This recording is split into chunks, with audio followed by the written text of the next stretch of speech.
Assalamualaikum, welcome back to Islamic Montessori Indonesia. Buat bunda dan ayah di rumah, mungkin saat ini sedang bingung mau menyekolahkan anaknya di sekolah yang mana ya. Apalagi ini pandemi, jadi pastinya ada beberapa hal yang harus dipertimbangkan. Memilih sekolah untuk anak ketika sebelum pandemi pun pasti banyak pertimbangan, apalagi setelah pandemi. Kita harus memastikan sekolah itu memiliki sistem yang bagus dan keren yang mendukung pembelajaran online dan offline selama pandemi. Tidak terasa kita sudah masuk di bulan ke-10 sejak Maret anak-anak kita mulai sekolah dari rumah. 10 bulan bukan waktu yang cepat, sudah 1 semester lebih di tahun pembelajaran ini berlalu dan literally kita sebagai orang tua pun pastinya sudah harus terbiasa menjadi guru di rumah bagi anak-anak kita. Kita harus bisa membagi waktu dengan baik, tidak hanya untuk bekerja di kantor, buat kita yang bekerja di kantor, bekerja di rumah, untuk kita yang membuka bisnis baru dari rumah kita, tapi juga mengatur kebutuhan rumah tangga, ya kan? Dan hal penting-penting lainnya lah, terutama menjadi madrasatul ula, yaitu menjadi pendidik utama bagi anak-anak kita di rumah. Nah, tidak mudah pastinya untuk juggling seperti ini. Tapi tentunya akan selalu ada hikmah dan pembelajaran yang bisa dipetik dari pandemi ini. Nah, kali ini saya akan berbagi tips mencari sekolah selama pandemi. Nah, semoga membantu ya. Kalau anak kita berumur 3 tahun sampai 4 tahun, pasti kita sedang mencari playgroup dan taman kanak-kanak untuk anak-anak kita. Lalu sistem belajar dan bermain yang bagaimana ya yang bisa diberikan oleh sekolah kepada murid-muridnya selama pandemi ini. Nah, ini penting banget ya supaya mama dan papa tidak salah memilih sekolah untuk anaknya. Tentunya sekarang ini sekolah-sekolah dan gurunya sudah harus terbiasa dan get adjusted to memberikan pembelajaran secara online. Para pendidik juga sudah harus tech savvy di masa pandemi ini, handal menggunakan aplikasi-aplikasi baik itu untuk tatap muka sinkronus maupun kebutuhan asinkronus. Sekolah juga harus sudah memiliki jaringan internet wifi yang baik untuk mendukung ini semua. Nah, sebelumnya saya mau jelasin dulu tuh apa itu synchronous dan apa itu asynchronous meeting di pembelajaran online. Synchronous itu pertemuan tatap muka langsung sistem 2 arah di saat waktu bersamaan. Misal dengan Zoom, bisa juga dengan Google Meeting. Kalau asynchronous itu pertemuan tidak langsung. Jadi materi itu disampaikan lewat video yang sudah direkam, baik direkam dengan kamera HP maupun kamera DSLR dan juga sudah diedit. Jadi bisa diulang-ulang oleh si anak ditonton di rumah. Jadi pastikan ketika Anda memilih sekolah, sekolah itu memiliki program online yang handal dan variatif. Jadi ada tatap muka online yang biasa disebut synchronous classroom yang tadi sudah saya sampaikan, misalnya menggunakan Zoom, Google Meeting, ataupun aplikasi webinar lainnya. Dan tentunya kelas tatap mukanya tadi harus efektif dan menyenangkan. Ini saya garis bawahi ya, harus menyenangkan dan tidak boleh ngebosenin. Nah, sistem penyampaian sinkronus yang diberikan ini juga pastikan tidak membebani anak. Misalnya satu hari nih jangan sampai anak tuh nge-zoom dari pagi sampai siang ya gitu ya, tanpa henti dari jam 8 sampai jam 12 katakanlah. Karena kasihan ya anaknya, bukannya dia nanti malah enjoy tapi dia akan bosan. Karena ingat, usia mereka masih terlalu muda untuk bisa nge-zoom lebih dari 1,5 jam. Nah, kalau anak Anda sudah bosan, gimana nanti mereka akan menyerap ilmu itu, ya kan? Jadi sekolah itu harus pinter mengcombine sistem synchronous dan juga asynchronous. Pastikan sekolah itu memiliki variasi yang bagus di sistem penyampaian materi-materinya.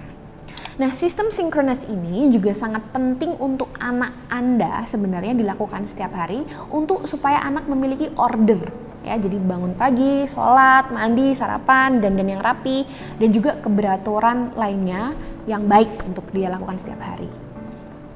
Nah, tentunya mama dan papa harus cek juga ya bagaimana guru menyampaikan pembelajaran dan permainan itu selama di Zoom. Contoh nih, paling mudah, ekspresi dari guru kayak apa sih? Ya, begitu pula material online-nya juga harus colorful, misalnya rapi, efektif. Ya, misal ketika mengajarkan Iqra atau Kalistung, itu guru sudah menyiapkan sistem PowerPoint yang rapi, sistematik, sudah disiapkan untuk anak dengan level yang berbeda-beda menyesuaikan pace masing-masing setiap anak. Jadi nggak boleh tuh misalnya terlalu banyak anak di satu ruangan Zoom. Makanya kalau kita pakai sistem synchronous itu kita bisa pakai feature breakout kalau di Zoom ya. Nah, supaya nih ada waktu personal time ya yang didapatkan anak ketika belajar kalistung secara online tadi. Meski itu hanya 5 sampai 10 menit aja per anak. Nah, membuat anak untuk bisa stay lama di depan Zoom itu juga bukan perkara yang mudah.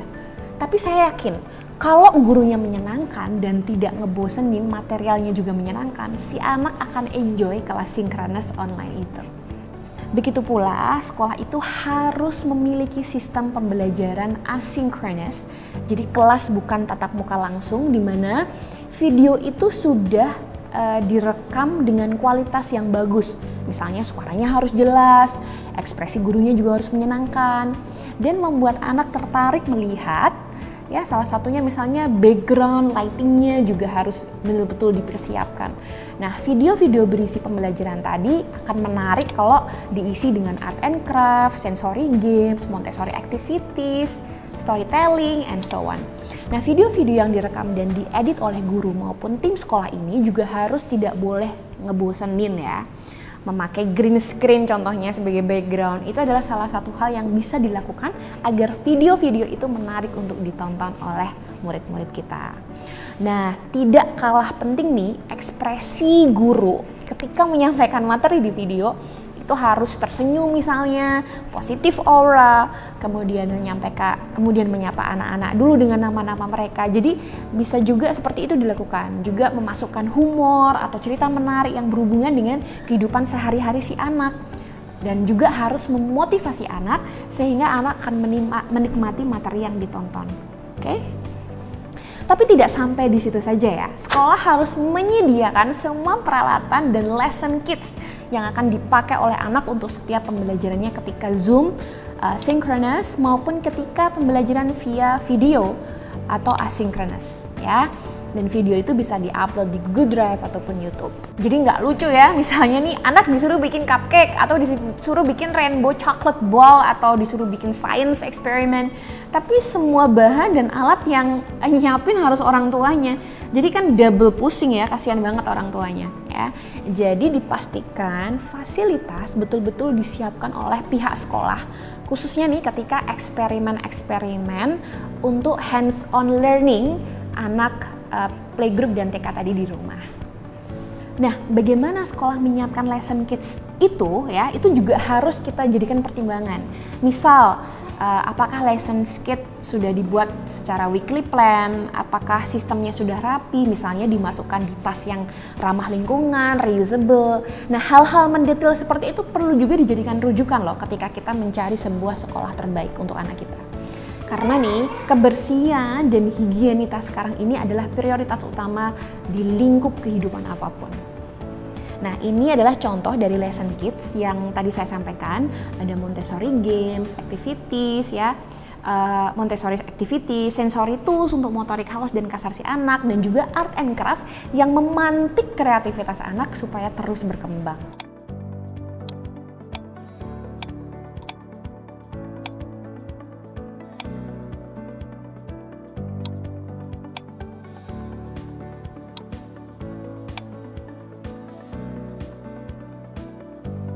Nah, jangan sampai di sini saja ya. Bagus lagi nih kalau sekolah itu punya jadwal pembelajaran tatap muka, tapi ya dengan protokol kesehatan ketat, yaitu dengan sistem pembelajaran private class atau one on one. Jadi sistemnya seperti ya private class gitu ya, dengan durasi 45 menit katakanlah. Nah, sistem pembelajaran ini bisa dilakukan selama 1 bahkan 3 kali seminggu, tergantung SDM-nya di sekolah memungkinkan atau tidak. Ya, jika sekolah memiliki sistem ini bagus banget karena ini bakalan bikin anak semangat, jadi nggak 100% di rumah terus belajarnya, ada variasi di sektor lingkungan yang akan mendukung si anak untuk menyerap ilmu. Nah, pastikan ya sekolah itu juga memiliki protokol sistem kesehatan yang jelas ketika kelas safe and distancing private class itu diadakan. Misalnya nih, ada letter of agreement atau letter of consent dulu. Jadi di situ tertuang klausul bahwa guru yang habis dari luar kota misalnya dipastikan isolasi dulu selama 7-14 hari. Dan dipastikan juga ortu dan guru juga sama-sama memiliki semangat dan niat saling mendukung untuk melakukan kegiatan private class ini. Jadi nanti di akhir nggak saling menyalahkan kalau misalnya ada anak yang sakit atau guru yang sakit. Oke. Nah, setiap guru akan masuk kelas itu juga harus Anda cek apakah ada cek body temperature, menggunakan hand sanitizer enggak, gurunya pakai masker atau enggak, gurunya pakai face shield enggak ya ketika private class berlangsung. Ruangannya gimana nih, dipastiin juga punya ventilasi udara yang bagus enggak ya. Dipastikan juga ruangan itu memiliki sistem cleaning disinfektan ya setiap habis dipakai murid. Jadi kita harus punya waktu khusus untuk visit dulu ke sekolah, ngecek kelasnya gimana, ruangannya gimana yang nanti akan dipakai oleh anak kita. Oke. Nah, apalagi nih kalau di sekolah itu ada fasilitas, misalnya makanan yang sudah disiapkan oleh sekolah. Contohnya healthy frozen food untuk anak-anak supaya nutrisi juga tetap terjaga nih buat anak-anak ketika belajar di rumah selama pandemi. Jadinya juga bisa ngebantu mamanya supaya nggak terlalu banyak menyiapkan makanan ya untuk anak-anak yang ada di rumah. Jadi bisa ngebantu mama untuk relax sebentar lah gitu ya. Nah, pastikan juga nih sekolah itu dia punya nggak misalnya kayak sistem peminjaman buku cerita ya dari library-nya yang bisa dipinjam oleh muridnya seminggu sekali katakanlah. Pastikan juga sekolah mempersiapkan worksheet itu dengan seksama dan kreatif. Jadi Anda cek dulu nih isi dan konten worksheet-nya itu bermutu enggak ya. So again, what kind of facilities anak yang akan dapatkan ini harus Anda cek dan recheck lagi, semua ditik ya. Sudah ada belum itu harus dicatat. Nah, jika sekolah memiliki fasilitas halaman dan playground yang luas yang bisa dipakai anak setelah selesai tatap muka kelas private tadi di sekolah, itu juga akan sangat bagus. It's a very good pointer. Karena anak jadinya memiliki waktu bermain di playground sebagai hak dia bermain sebagai anak usia 0 sampai 6 tahun. Mereka butuh lari, butuh main ayunan, butuh main di monkey bars, flying fox, dan kebutuhan movement mereka jadi tercukupi yang mereka tidak bisa lakukan di rumah. Nah, itu tadi ya Mam beberapa tips memilih sekolah untuk playgroup dan taman kanak-kanak atau kindergarten selama pandemi ini. Jangan acuh tak acuh dengan pendidikan anak usia dini ya, karena pastikan anak mendapatkan stimulasi yang lengkap untuk semua kebutuhan sensitif period mereka.